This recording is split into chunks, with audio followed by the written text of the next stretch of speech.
Hi-Rez gets in the hot water, Hex drops Gameforge, all that and more. I'm Zach Sharps, and this is Free to Play Weekly. First up in the news this week, Hi-Rez Studios' latest changes to their free-to-play team-based shooter Paladins is not going over well with fans. The latest patch made grinding for new heroes a much more extensive grind.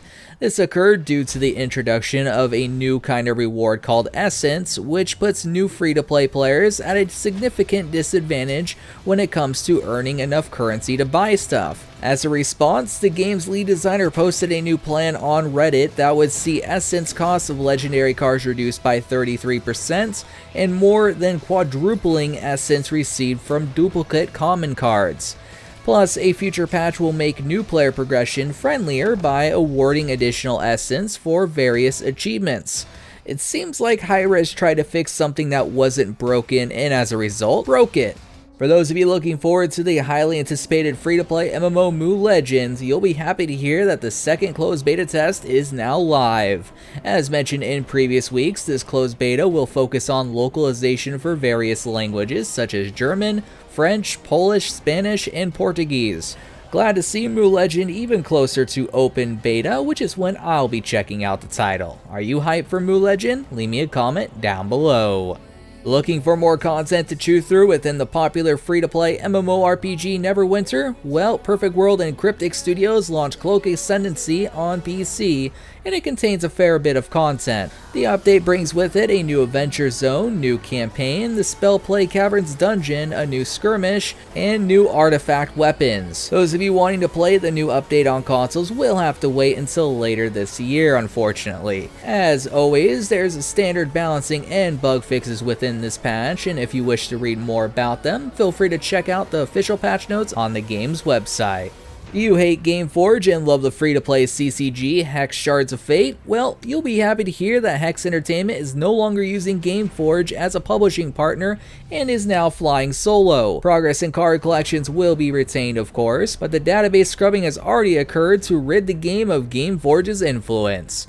Will this lead to a new direction for the game though? At this point, we don't really know. However, I do have a question for you guys, so it's time for the question of the week. Last week on the show, I asked you guys what free-to-play game you think should come to consoles. A user by the name of Kingston R stated the following: I would really like to see Blade and Soul come to console, just because I think the combat would work really well. Thanks for your guys' responses, and I have to say, since Terra works quite well with the controller, I think Blade and Soul would as well. That said, if you wish for your comment to be possibly featured on next week's show, make sure to leave a comment down below. This week's question is there one publisher that you completely despise? If so, why? Personally, I'd have to say Tryon Worlds. If they stayed a developer instead of publishing titles, maybe they wouldn't be on my blacklist at the moment.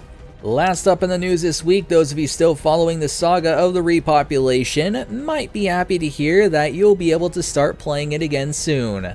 On the forums, when asked about Alpha being opened back up, T.R. Riley stated the following, quote, "Once the transfers are complete, we're going to have the usual spin-up time and make sure that there isn't any bit rot, making sure that everything is working correctly, etc. So, as of this post, it should be about 2 weeks after the transfers," end quote. As a former backer of the game, I've almost lost all hope for this title at this point. The whole engine swapping roller coaster and rights purchasing by the creator of the really terrible hero engine pretty much killed it for me. You know what gives me hope though? Giveaways, of course. Yes, be sure to head on over to mmobomb.com, check out the latest news, and swing on over to the giveaways page, bookmark it, and check it daily to ensure you never miss one. As for myself, signing out until next week's show, my name is Zach Sharps, and I'll catch you guys next time.